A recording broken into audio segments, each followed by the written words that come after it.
नमस्कार। खबर express news channel में आपका स्वागत है। राष्ट्रीय राजमार्ग पर हादसा, अज्ञात वाहन की टक्कर से 2 लोगों की मौत, पुलिस जांच में जुटी। भदोही जिले के थाना गोपीगंज क्षेत्र अंतर्गत राष्ट्रीय राजमार्ग पर स्थित अम्मा माफी ओवरब्रिज के पास सोमवार शाम के समय एक दर्दनाक सड़क हादसा हुआ। अज्ञात वाहन ने मोटरसाइकिल सवार 2 व्यक्तियों को जोरदार टक्कर मार दी, जिससे एक की मौके पर ही मौत हो गई, जबकि दूसरा गंभीर रूप से घायल हो गया। घायल को वाराणसी ट्रॉमा सेंटर ले जाया गया, लेकिन रास्ते में उसकी भी मौत हो गई। प्राप्त जानकारी के अनुसार मोटरसाइकिल पर सवार अनिल हलवाई, 35 वर्ष, पुत्र दीपचंद निवासी विशुनपुर, थाना ज्ञानपुर, जनपद भदोही, और उनके साथ बबलू सिद्दीकी, 50 वर्ष, पुत्र सालिक सिद्दीकी निवासी विशुनपुर, थाना ज्ञानपुर, राष्ट्रीय राजमार्ग पर यात्रा कर रहे थे।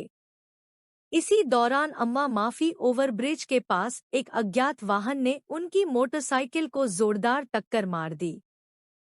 टक्कर इतनी भीषण थी कि अनिल हलवाई ने घटनास्थल पर ही दम तोड़ दिया। हादसे में गंभीर रूप से घायल बबलू सिद्दीकी को स्थानीय लोगों और पुलिस की मदद से वाराणसी ट्रॉमा सेंटर रेफर किया गया। हालांकि उनकी हालत इतनी नाजुक थी कि उन्होंने रास्ते में ही दम तोड़ दिया। घटना की जानकारी मिलते ही थाना गोपीगंज पुलिस मौके पर पहुंची। पुलिस ने मृतक के शव और दुर्घटनाग्रस्त वाहन को अपने कब्जे में लेकर आवश्यक विधिक कार्यवाही शुरू कर दी है। पुलिस अज्ञात वाहन की तलाश कर रही है और राजमार्ग पर लगे सीसीटीवी कैमरों की मदद से वाहन का पता लगाने की कोशिश कर रही है। घटना के संबंध में स्थानीय पुलिस अधिकारी ने बताया कि यह दुर्घटना बेहद दुखद है। हम वाहन की पहचान के लिए जांच कर रहे हैं और दोषी चालक को जल्द से जल्द पकड़ने का प्रयास करेंगे। शवों का पोस्टमार्टम कराया जाएगा और पीड़ित परिवारों को न्याय दिलाने की पूरी कोशिश की जाएगी। इस हादसे से अनिल हलवाई और बबलू सिद्दीकी के परिवारों में मातम छा गया है। अनिल हलवाई अपने परिवार के मुखिया थे और परिवार का भरण पोषण करते थे। वहीं बबलू सिद्दीकी भी अपने परिवार में एक अहम भूमिका निभाते थे। इस घटना से पूरे गांव में शोक की लहर दौड़ गई है। इस घटना ने एक बार फिर राष्ट्रीय राजमार्ग पर बढ़ते सड़क हादसों की समस्या को उजागर किया है। तेज गति और ट्रैफिक नियमों की अनदेखी के कारण इस तरह के हादसे आए दिन हो रहे हैं। स्थानीय नागरिकों ने प्रशासन से इस क्षेत्र में सुरक्षा उपायों को और अधिक सख्त करने की मांग की है। वेद प्रकाश द्विवेदी की रिपोर्ट। मुख्यालय के पास डीएम विशाल सिंह की पत्नी की गाड़ी दुर्घटनाग्रस्त, सभी सुरक्षित। सोमवार को मुख्यालय के पास एक दुर्घटना में जिलाधिकारी विशाल सिंह की पत्नी की इनोवा क्रिस्टा कार एक अन्य वाहन से टकरा गई। इस घटना में किसी को कोई चोट नहीं आई। घटना के बाद जिलाधिकारी विशाल सिंह तुरंत मौके पर पहुंचे। बताया जा रहा है कि डीएम की पत्नी किसी निजी काम से जा रही थी जब यह दुर्घटना हुई। टक्कर के कारण उनकी गाड़ी क्षतिग्रस्त हो गई। हालांकि गाड़ी में सवार सभी लोग सुरक्षित हैं। घटना के समय कुछ देर के लिए इलाके में अफरातफरी की स्थिति बन गई थी, लेकिन जल्द ही स्थिति सामान्य हो गई।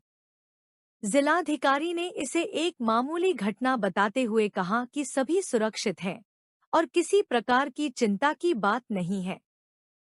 यह हादसा स्थानीय प्रशासन के लिए एक यादगार घटना बन गया, जहां जिले के शीर्ष अधिकारी ने खुद मौके पर पहुंचकर स्थिति का जायजा लिया।